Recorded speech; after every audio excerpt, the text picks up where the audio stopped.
What's going on, guys? Kyle Solkar here, and today we're going to be going over how to make $50,000 a year selling Macs. Now, I know this is a weird concept, but this is something I actually personally did up until the time I was about 18, 19 years old, and it was able to really rocket ship me to building my first business, etc. So if you're watching, whether you were younger than 18, 19 years old or older, I really want you to focus in on this because you can apply this to a lot of different things besides Mac, but I'm going to give you the exact example because I really believe in showing you how I specifically did something and breaking it down to something that's not actually outrageously ridiculous. Like a lot of people online put they expect you to pull off some miracles. So I definitely don't think this is pulling off any miracles, and this is a pretty step-by-step guide on how to do exactly what I did. So with that being said, my pretty much numbers here in breakdown are going to be buying about 5 computers on average a week, making about $200 per computer, give or take, and then making about $1,000 a week doing that. Now, this is what I learned to be very easily consistent. Sometimes you sell 3 computers and make $300. Sometimes you sell 6 computers and make $150, but a lot of the times it averages to about $200 per computer. Very easy to do. And then as long as you're providing value, of course, and then you're making about $1,000 a week, there's 4.3 weeks in a month. So that means you're making $4,300 a month times 12. You are making $51,600. Now, of course, these numbers, obviously will vary slightly, but that's not the point. The point here is that you can get very close to this number, or you can far surpass this number with this business model. So now pretty much what this was adding value. The problem is a lot of people face in anything, whether it be flipping or etc., or business in general, is that they try and do too many things. Now, in any thing, you have to pick your niche. So if you want to copy my niche, go ahead and copy it. I'm out of the business now, but I do still think it's awesome. And if I still had the time to do it, I would do it just for fun because I really enjoyed adding so much value to something and making it so much better, because I really like repairing and constructing things, and I really think it's fun to do that. So with that being said, number one step is clean. I can not tell you how many times I picked up MacBooks on sale, or not on sale, they were on sale technically, but for sale on places like Craigslist that were just so dirty and gross or had stickers on them, etc. That's no problem because you are essentially buying something that is old to somebody, or they want to get rid of it for cash. So you are the middleman essentially in this transaction, but the person who you're going to sell it to doesn't want to buy something that's dirty and gross with stickers on it, and the person buying it to doesn't want to prep it for sale because they're done with it. They just want to move on and get as much cash out of it as possible, and that's where you come in. So that being said, you're gonna want to clean it. So whether you're buying Windex, whatever, screen cleaner off Amazon for $10, and a microfiber towel, you get the computer, you clean it down, you make it sanitized, make it nice, clean the box, clean everything with it, clean maybe in the charger cable, make it not gross. So that's number one. It sounds kind of stupid, but it's actually super important because it's not embarrassing when you're selling your product. Cleanliness is very important. So that being said, number 2 is going to be repair. Now, whether that means that your computer's running slow because it's got too much garbage on it from the previous owner, or that means that the computer, needs a new battery, depending on the model that you purchase, it could essentially, be repaired pretty easily. Just look up the YouTube number, type in the model number and YouTube number. You can type in the model number on YouTube or whatever it might be, or the year, and then you're going to be able to repair it maybe yourself potentially. And that'll give you the ability to make a little bit more margin because maybe you'll be able to get a little bit cheaper because they're not selling a functional item. Now, this kind of not always going to be the case, but sometimes it will be the case, and then you can make more money that way. That'll even offset that. So with that being said, number 3 is going to be to update the computer. You're going to update it with the latest OS, because a lot of these times, pretty much all these times, I was selling computers that were a little bit older, whether they were even a few years old or a year old or even 5 years old.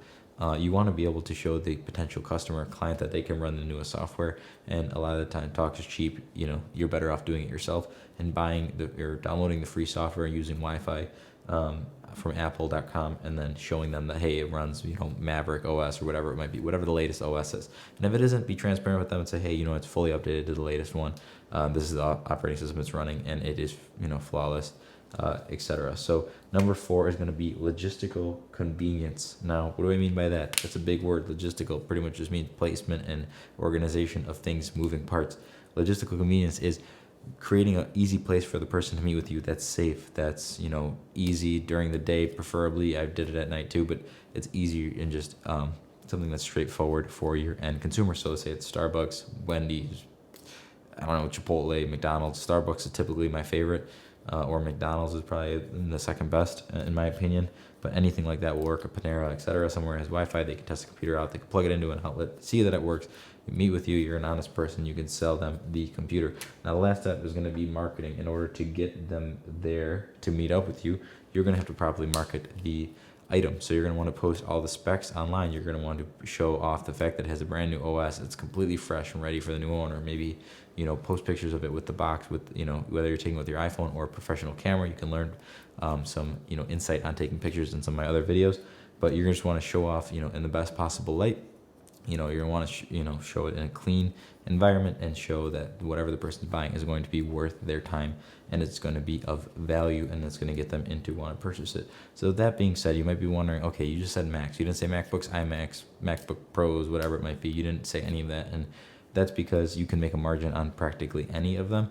But what I typically use as a sweet spot was something that's already been kind of, I've used this in my car analogy as well, something that's been kind of depreciated already. So a MacBook, say new, is around $1,200, give or take, depending on the computer that you're getting, right? It could be more, it could be less. There's 13 inches now, and there's a little bit lower, I don't know, wherever. And then there's 15-inch computers as well. That's kind of just generally speaking. So say you have a 2013 15-inch computer, and you look at the market on the computers, and you see that most of them are going for around $500 to $600. So the way that you get that computer for a lower cost is that you negotiate the difference of what you want to make in the profit. So it's typically about 20-30% or whatever you might want to say. You could take your chances here, because these are people trying to sell things online. I'm not saying you should be lowballing anybody, but as Ed Bullion would say from Vinwiki, you've got to be a shrewd negotiator, and you're the one with the cash at the end of the day. They aren't. You have something that's very valuable, and they just have a tangible product. So you can offer them something like $300 to $400. Now you might hate me for saying that, because you might be somebody who's selling a MacBook or sold one and got these offers, but you know what? A lot of the times it works. A lot of times people just want to sell something. They want somebody who's going to meet up with them cash, and they're not going to bother them. They don't have to remove their Apple stickers or whatever, weird Breckenridge stickers they have on the computer, and they can just give it to you, No hate on any of that stuff. It just, it's easier to just for them to dump it. So you get this at this price, and then you're able to say you go all the way over here. We're going to move it over here, and then you're going to go from $300 to $400. And now you can sell the computer for $600 to $700. Now you're very wondering, why did you put so much? If I buy it for $300, I can sell it for $700. Then I'm making $400, and that's exactly correct. A lot of the times you'll be able to get those good deals.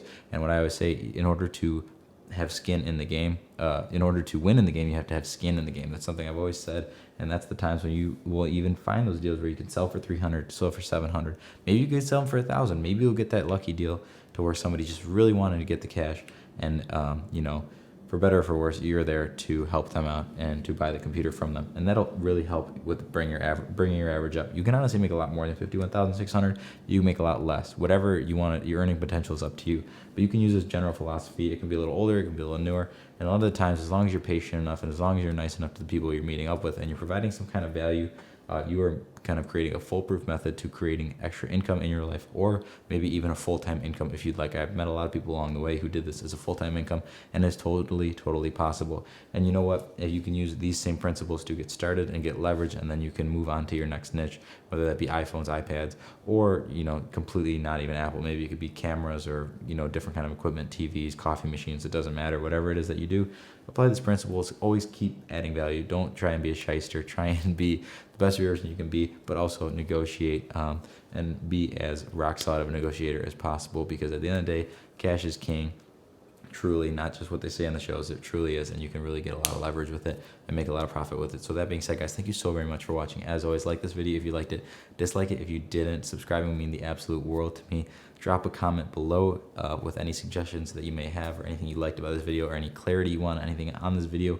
I'm really looking forward to bringing you guys some more content on how you can really instantly apply these kind of topics and tricks into your life and make more money, be more successful, and have a better lifestyle. With that being said, we're growing every day, and I'm really excited and looking forward to the next video. So that being said, I'll see you guys in the next one.